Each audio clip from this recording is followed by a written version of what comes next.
Kokia nuomonė jūsų apie regresinę hipnozę? Kaip susitvarkyti su stresu, nerimu ar baimėmis? Ar po regresinės hipnozės seanso turėčiau nebejausti baimių? Ar tai naudinga terapija žmogui išspręsti vidinius konfliktus? Kokia nuomonė jūsų apie tokią terapiją? Ar pats atlikinėjai tokias terapijas žmonėms? Ar yra kitų būdų, kaip meditacijos pagalba sužinoti baimės priežastį, prisiminimus iš praeities įvykį, kuris buvo skausmingas, paskui pakeisti požiūrį į tą įvykį, vėl susidurs su pačia situacija, nebereaguočiau sureikšmintai, perdėtai. Galite atsakyti vaizdo įrašus savo YouTube kanale. Ačiū, galim, bandom. Tai bandom iš eilės. Kokia nuomonė apie regresinę hipnozę? Realių tų, sakykime, atlikėjų regresinės hipnozės yra, kaip ir visko, kas tikra, yra labai mažai. 99 gal procentai yra kvailiai, apsišaukėliai, priplaukėliai, šiais laikais ko nori.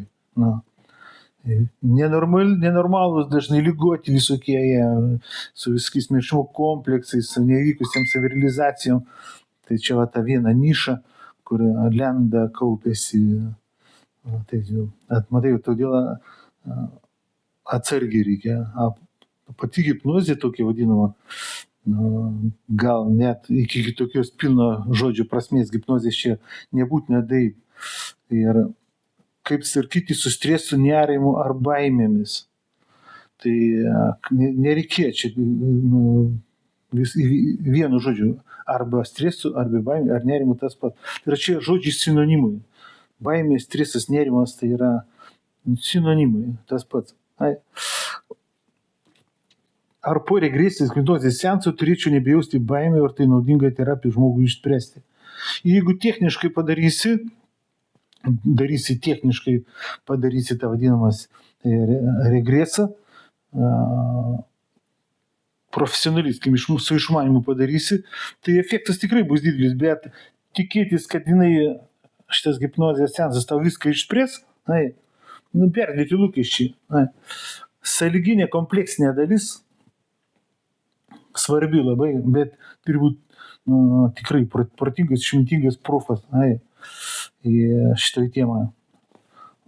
Kokia jūsų nuomonė dėl terapijų, tai pasakėm. Ar pats atlikinėjai tokius dalykus? Jo, atlikinėjau daug metų, kai mokinu, kaip ir net pačio žmogaus jau matosi ant gal prašytas, ar peržiūrėjai situaciją, nebereaguočiau reikšmingai. Jau matomai jisai susipažinęs su principu, bet kažko turbūt trūksta. Atlikinėjau ir dėl to ir sakau, kad yra efektas. Yra efektas didelis, bet tikrai reikia suprasti ir mokėti dar atlikti žmogų, davesti iki būsenos kondicijos.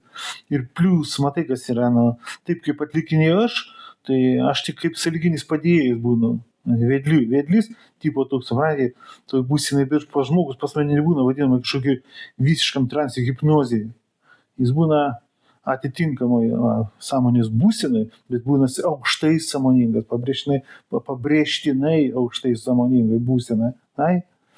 Jinai pusiau galbūt tokia transo biški būsenai, bet šitus būsenai yra labai aukštai savimoninga būsena. Ir tai yra būtinoji sąlyga, kad tas seansas vadinamasis būtų efektyvus. Čia atsakau, čia šitų pezalų, kaip prisiklausai tragikomedijų. Todėl reikia suproti tai daryti, galbūt nėra. Kur tu darysi, kad dabar šitų pajacų era, visose srityse, minėdų era. Kas toliau, kad nebereaguočiau, reikšmingai perdėtai. Taip, bet matau ir kompleksinė dalis. Tai yra tikėtis, kad tas regresas tau viskas tvarkys, kvaila perdėta, nes dažniausiai, praktiškai visada, to nerimo, chroniško nerimo priežastis būna jau nebe tame, kas kažkas kažkur įvyko. Kaip sakau, nerimo priežastis yra nerimo baimė. Tai čia jau sudėtingesnė, ilgesnė kalba, subtilesnė. Čia jau tapę būna įpročių, ir čia jau atskira lekcija, atskira paskaita gautųsi, suprantate apie tai. Gal reiks ir padaryti kažkada. Pagauk mintį. Tu nori įlysti į vadinamą praeitį, susirasti savo vadinamų baimių priežastį. Dažniausiai žmonės, ypač jeigu saugiai būna, jie jau su ta priežastim tos baimės būna apsitvarkę, bet pasiekmės, suprantate, chroniški įpročiai, bijoti įpročiai nerimauti, reaguoti per nerimą. Kur klasta yra, o čia pinkliukės. Ir su tuo dalyku mes dirbam 100% efektyvumu.